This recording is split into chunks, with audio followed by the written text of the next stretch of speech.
James, Alex, thank you for giving me your time today to speak about Dexter Original Sin. So exciting. Woo! My first question is for James. So you play the wonderful Angel Batista. As a fan of the longtime That's series, right. of the original series, I'm so excited to see your take on this character. And Angel, of course, is a beloved character from the Dexter universe, as many of us know. So what new facets of his personality and backstory will we, the fans, get to see, that weren't necessarily shown in the original series? Yeah, I mean, this takes place in 1991, so it would be about almost 15 years before the original starts.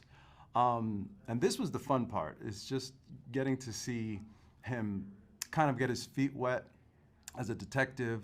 I kind of created my own backstory in my mind. I think maybe he just got out of uniform, started as a detective, and just finding his way with the squad in the bullpen, how to carry himself, figuring out his own personal life, his love life, and I think in this version, since he's so young, I think he's doing a lot of listening.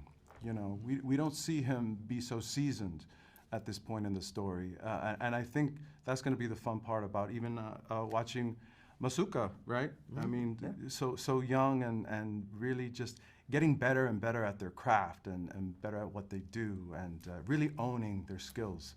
So that journey was really fun to explore in this version of Dexter.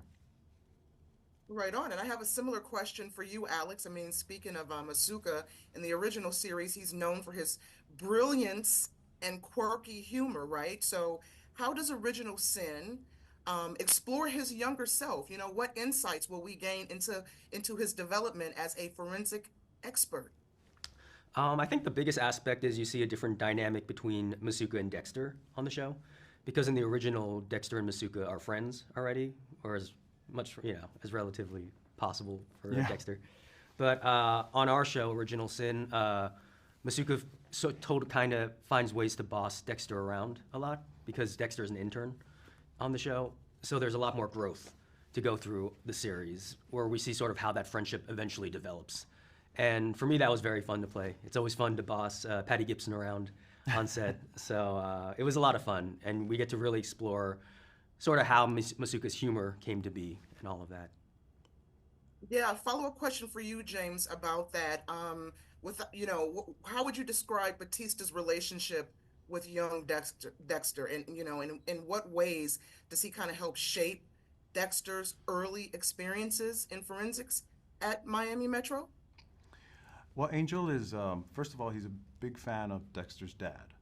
He respects Harry very much, has worked with him. I think he really looks up to Harry and cares about Harry. So when his son comes in and starts his new job, Angel, I think, feels a responsibility to make sure that he's okay, that he feels welcome, that he also kind of shows him the ropes a little bit, and also shows him that tough love is normal around here, not to take things personally. He kind of just wants to shake him a little bit and get him to loosen up and toughen up for the sake of surviving out here in the real world, especially working with law enforcement. So he's taking him under his wing as much as he can and making the transition from college to being a forensics analysis as smooth as possible. Guys, what are you most excited about us, the viewers, experiencing when we unpack, Dexter's formative years in this new series? There are so many Easter eggs on our show. There are these little moments that you can, when you watch back, first you watch the whole season, and then you'll catch some things that you didn't necessarily recognize. But Clyde Phillips and Scott Reynolds have just done an amazing job of, adding all these little things and big things that true Dexter fans are really going to appreciate. So as a Dexter fan myself, I am very excited for people to watch this and just get to know our characters even more than before.